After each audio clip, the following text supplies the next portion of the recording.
Hey guys, welcome back to Andy's Dinosaur Reviews, and today we've got something pretty interesting. Basically just going to be a quick review of this guy. I can't see this one lasting too long, but we've got ourselves a Bullyland figure. This one had come out maybe a year or two ago. I actually had completely forgotten about its existence, or this line, like there's a minifigure line apparently out from Bullyland. I forgot all about these things until I just saw one recently, which was this one on eBay, and it was only like 10 bucks. So I figured, what the heck, I'll grab it and check it out for you guys. And you can see, again, this is the mini version of the T-Rex, which when they say mini, this is an entirely new sculpt, if you ask me. It's not like it's a mini of a previously released dinosaur from Bullyland, which a lot of their minis are.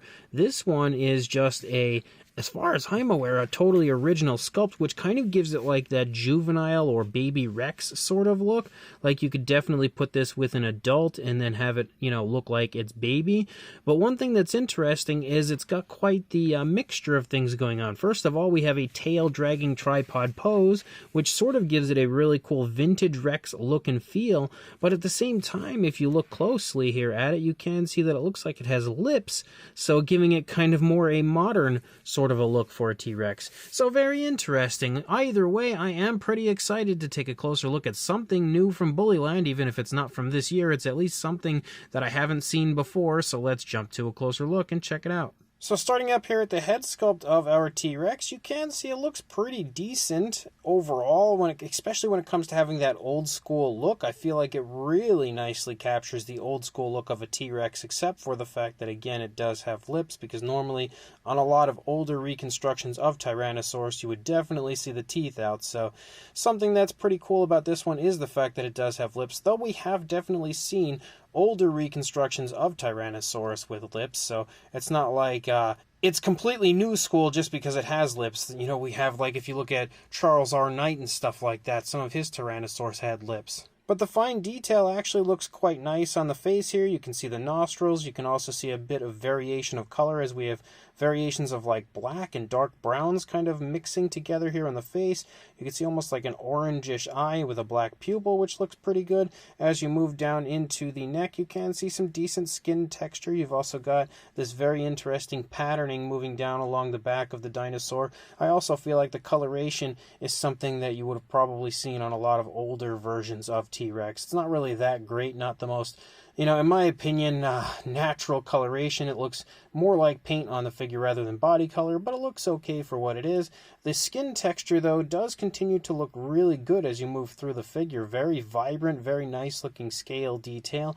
As you move down, you can see the arms are sculpted nicely. We've got some painted nails here with a nice glossy black. The arms are not pronated, which is also a great thing. As you move further down, you can see the hip bone a little bit. You can also see the spinal column following along the back of the T-Rex, and I like that you can sort of see some of the variations of browns creeping through that black patterning as you move down through the back of the Rex. You can also see like a row of scoots following along the spinal column there. As you move down into the leg, we do have muscle definition in the thigh, kind of some muscle definition in the calf. You've got the knee right there, and then as you look at the feet do have some scoots running down the front of the foot down into the toes. We have the nails again painted with a black. We do have dew claws also painted with a black.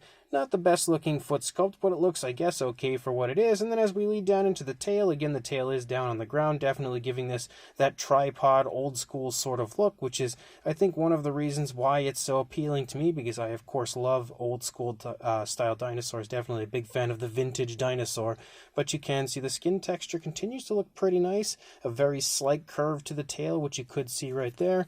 I'm tempted to take this tag off, but at the same time, I kind of think I might keep it on, just because you don't see Bullyland figures very often, so if I have one with the tag on, I feel like it's just something I should keep on. I really wish Bullyland would get back into it and start making a lot more dinosaur figures, because I like a lot of their older ones, and they definitely made some fun stuff in the past. But again, you can see pretty much the same thing over here. The only real difference on this side compared to the other side is the fact that the leg is trailing over here compared to it leading on the other side. But everything else looks pretty much the same from one side to the other. Even if it's, again, definitely not the best T-Rex in the world, it is actually still pretty fun.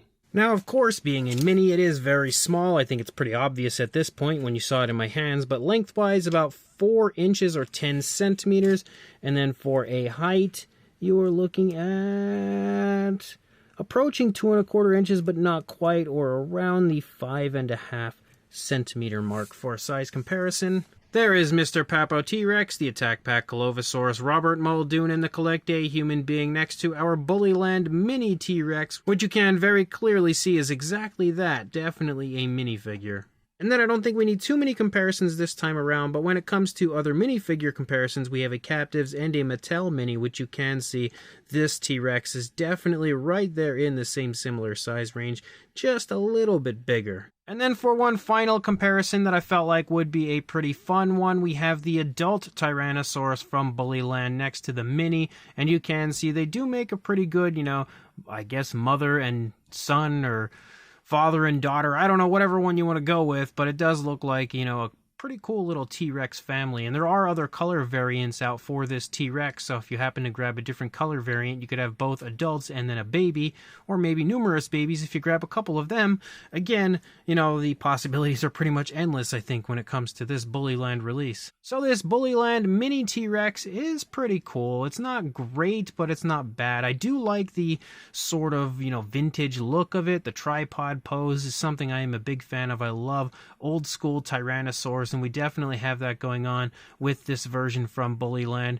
But at the same time, it still could look like I had shown with the comparison with the adult. It could look like a juvenile or a baby for the adult, which is really cool. The coloration of this one isn't my favorite thing in the world. It looks okay for what it is. It's just not really that great. It just has almost like a generic look to it. The paint application is okay for what it is. It's just, again, not really the best color scheme, I should say. The paint application, though, in certain areas does look really quite nice, like the mixture of the browns and blacks for the face and the, patterning moving down the body does look really cool. And for the most part, the paint application is pretty smooth and a little better than you used to see on Bullyland. A lot of the paint applications on Bullyland were really sloppy back in the day, but it seems as though they've definitely improved the overall application of the paint, especially in the eyes on this version. The fine detail of the figure as well is really nice, really crisp, and probably better than I remember on most older Bullyland figures as well. So if you are interested in grabbing one of these for yourself, I will include a link in the description to where I purchased mine on eBay, where you can go ahead and grab this, as well as all of the other minis that came out at the same time as this one. There was like a Dimetrodon, a Velociraptor, a Triceratops, an Allosaurus. There were quite a few that had come out, and actually Stegosaurus as well. And of course, again, you could pick some of those up if you'd like. And of course, like, comment, and subscribe, and I will see you in the next review. Thanks for watching.